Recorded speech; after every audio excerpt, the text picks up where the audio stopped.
The sun was barely up when Sarah Jenkins stepped out onto the porch, a steaming mug of coffee in hand and sleep still clinging to her eyes.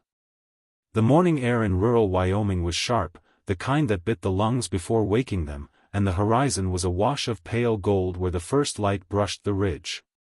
She'd lived on this land her entire life, 5 acres of prairie grass and broken fence line that once belonged to her father, but she had never seen what she saw that morning. At the edge of the yard, where the gravel met the dry field, something moved, a shape low to the ground, limping.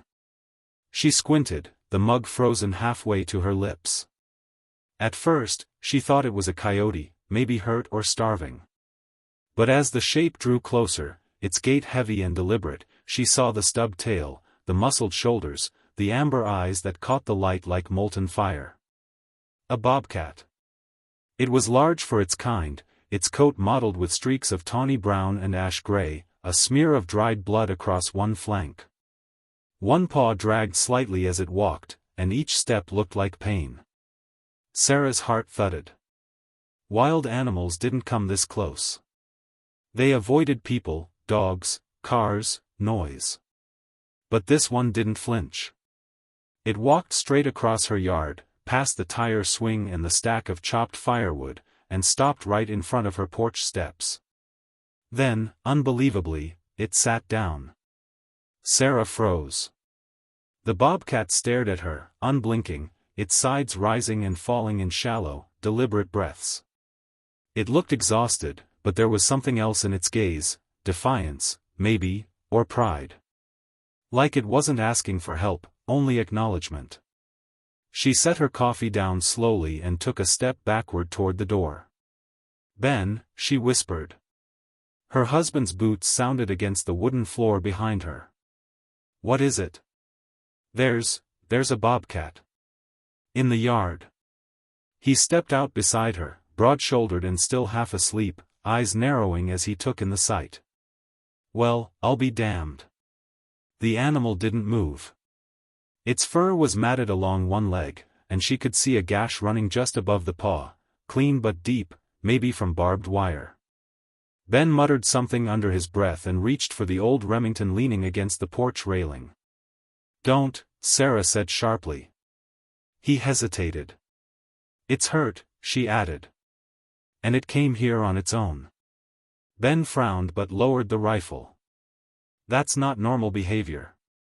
"No," Sarah said softly. "It's not." For a long minute, neither of them spoke. The wind moved through the grass, whispering.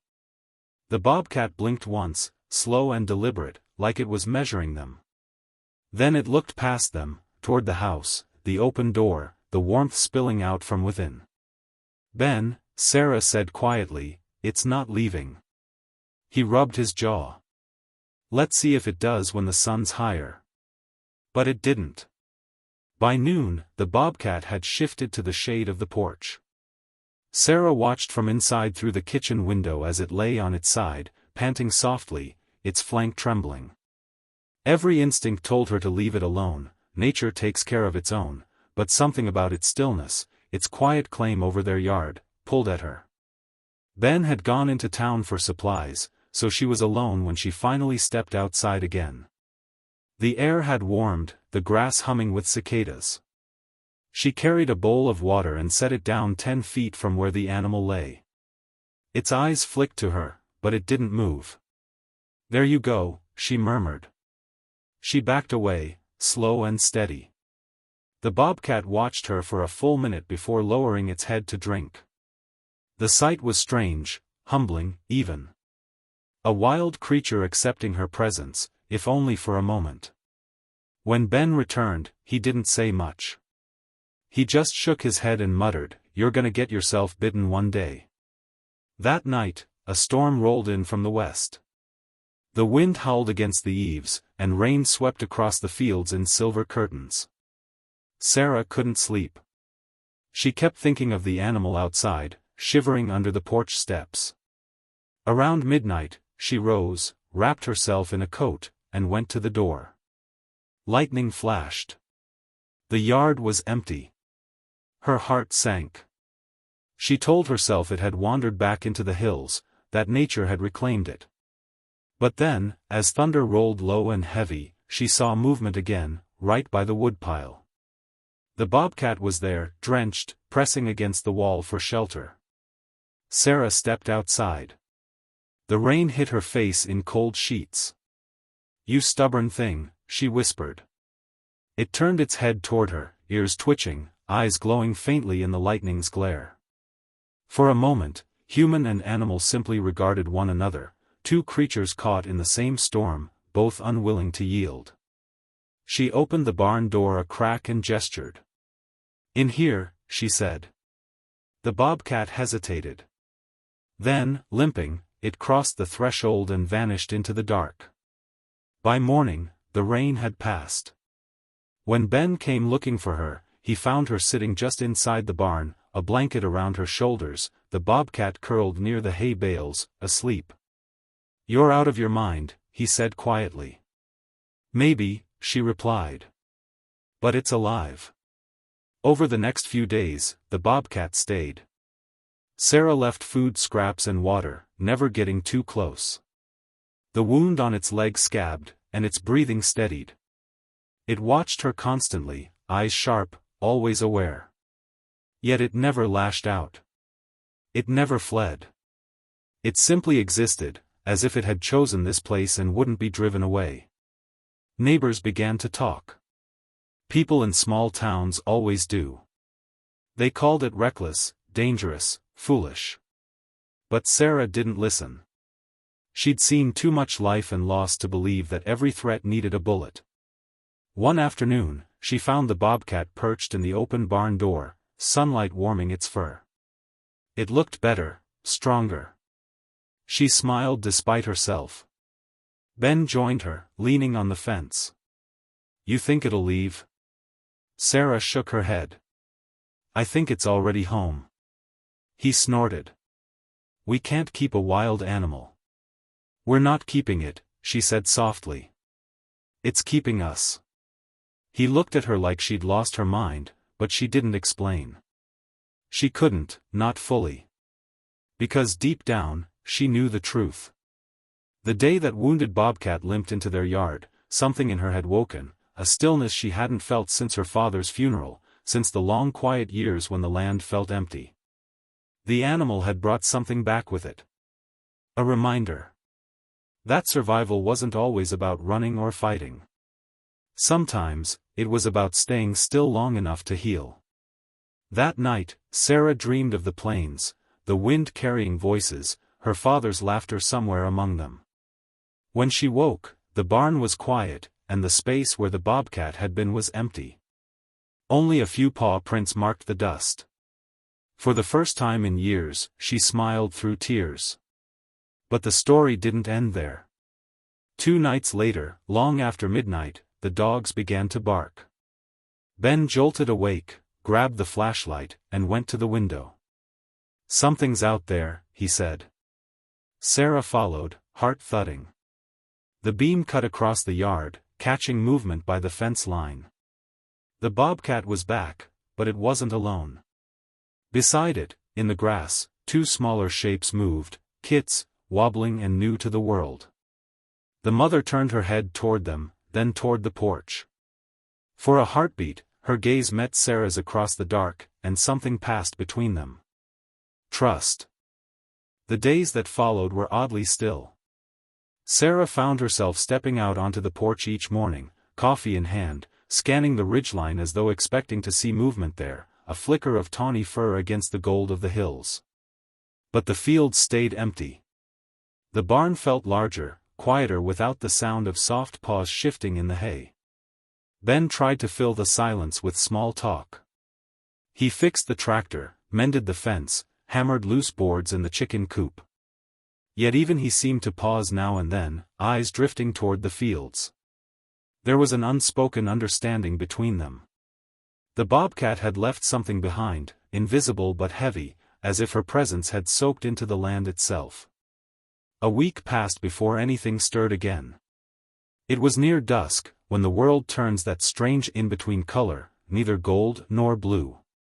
Sarah was weeding the small patch of marigolds by the porch when she heard it, a soft cry, high and plaintive, from the tree line. She straightened, heart thudding. Then she saw them, two small shapes tumbling through the grass, the kittens from that night, unmistakable in their clumsy grace. They stopped halfway to the house, their ears twitching. One crouched, the other stood upright and stared, wide-eyed, at the woman frozen by the flowers. Sarah crouched too, hands on her knees, trying not to move too fast. "Well," she whispered, "looks like you made it." A rustle followed, and the mother appeared behind them, sleek now, her limp gone, her coat catching the fading light in gold and copper. She didn't come closer, but she didn't retreat either. She watched as her cubs wandered nearer, curiosity outweighing fear. One pawed at the porch step. Sarah smiled, slow and full of wonder. Ben came up behind her, towel slung over his shoulder. "They back?" "Looks that way." He leaned on the post, studying the trio. "Guess your friend forgave us." Sarah shook her head gently. "She didn't need to. We just happened to be where she healed." The bobcat's gaze flicked toward Ben, steady but calm. Then she made a low sound, and the cubs turned, trotting after her as she melted back into the grass. In seconds, they were gone again, ghosts of the prairie. That night, Sarah couldn't sleep. She sat by the window, watching moonlight wash over the fields. The house creaked softly, the old boards expanding and settling. Everything felt alive, the air, the silence, the memories layered across the land. She thought about how life has a way of circling back. Her father used to say, "The wild ones test you. They show up when your soul's asleep." She hadn't understood that as a girl, but now she did. The bobcat hadn't come to be saved. She'd come to remind them that some wounds don't close until they're witnessed. When morning came, Sarah found fresh tracks by the creek, small, sharp impressions in the damp soil. She followed them a little way, the grass brushing her jeans, until the trail disappeared among the rocks. For a moment she stood there, the wind tugging her hair, and smiled. Weeks passed into months. Autumn settled over the valley, the cottonwoods turning gold and the nights dipping colder. The story of the wounded bobcat spread through town. Some laughed, others nodded with quiet respect. People stopped by, curious, asking if the animal ever came back. Sarah would smile and say, "She never really left." And in a way, it was true. One evening in late October, a storm gathered over the hills again, clouds bruised purple against the fading sky. Sarah and Ben sat on the porch, wrapped in blankets, watching lightning fork in the distance. The first raindrops hit, fat and cold. Then, faint but clear, came that sound, a cry from the dark, low and familiar. Sarah's hand tightened around Ben's. Out by the fence line, the bobcat stood once more, rain slicking her coat. The cubs were nearly grown now, sleek shadows beside her.